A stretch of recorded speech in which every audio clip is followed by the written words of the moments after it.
పులిహారం కావాల్సినవి నేను పదార్థాలు చూపిస్తున్నాను. ఏం పులిహార అనుకుంటున్నారా? చూడండి, దబ్బకాయతో చేస్తున్నాను పులిహారం.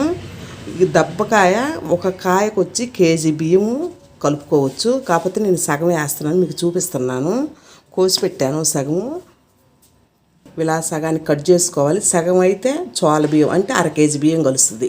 ఒక కాయ ఫుల్ కాయ తీసుకున్నాం అనుకో, ఇలాగ ఫుల్ కాయ తీసుకుంటే కేజీ బియ్యం కావాలి. ఎందుకంటే అంత పులుపు అనమాట. అమ్మవారికి చాలా ఇష్టం. అందుకని చెప్పి నేను తెప్పించి దబ్బకాయ పులిహారం చేస్తున్నాను. కావాల్సినవి చూపిస్తున్నాను. దబ్బకాయ చూపించాను కదా, పచ్చిమిర్చి, ఆవాలు, పచ్చిపప్పు, జీలకర్ర వేసుకోరు చాలామంది, కాకపోతే ఇప్పుడు అందరూ వేస్తున్నారులే, కానీ నేనైతే వేయట్లేదు. ఎండుమిరపకాయలు, మినప్పప్పు, పసుపు, పల్లీలు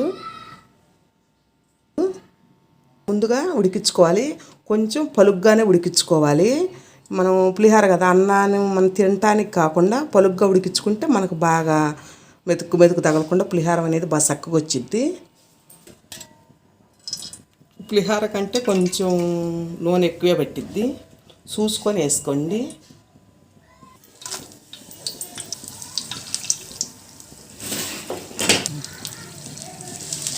పచ్చిపప్పు మనకు కొంచెం టైం పట్టిద్ది కదా వేగేటప్పటికి, అందుకని ముందుగా వేస్తున్నాను.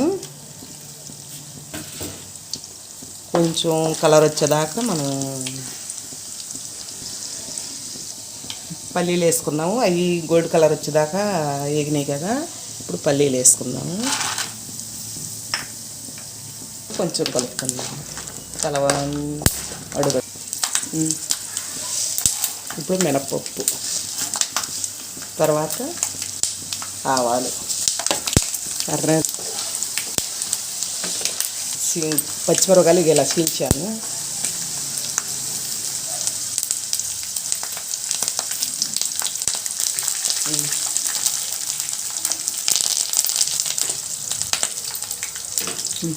కరివేపాకు, కొత్తిమీర అలా వేసాను. ఇప్పుడు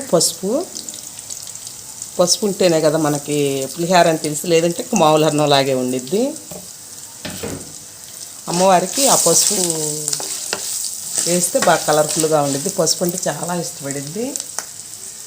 మీకు చేసాం కదా, అవి తింటుంటే చప్పకుంటాయి. మనం ఇప్పుడు కొంచెం సాల్ట్ వేసుకుందాం. అన్నంలో వేసుకున్నా సరే కొంచెం తాలింపులు వేసుకుంటే పచ్చిమిరపకాయ పట్టిద్ది. పచ్చిమిరపకాయకి అలా పట్టాలి కదా, కొంచెం అలా కలుపుకుందాము.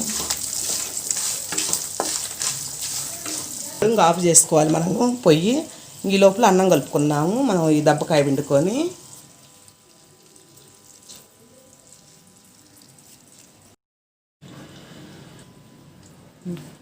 కాయ పిండుకున్నాము, ఇప్పుడు కలుపుకున్నాము. మనం చూసుకోవాలి పులుపు సరిపోయిందా లేదా అని చెప్పి. మనం చూసుకోలేదనుకో, ఎందుకంటే అమ్మవారు పోవచ్చు, ఇప్పుడు చూడకూడదు కదా, మనం ఎంగిల్ చేయకూడదు కాబట్టి.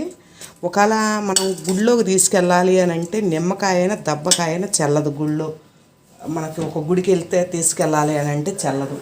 గుడికి తీసుకెళ్ళాలంటే కంపల్సరీగా చింతపండు పులిహార అయితేనే ఆ భగవంతుడికి అనేది చెల్లిద్ది అనమాట, లేదంటే చల్లదు.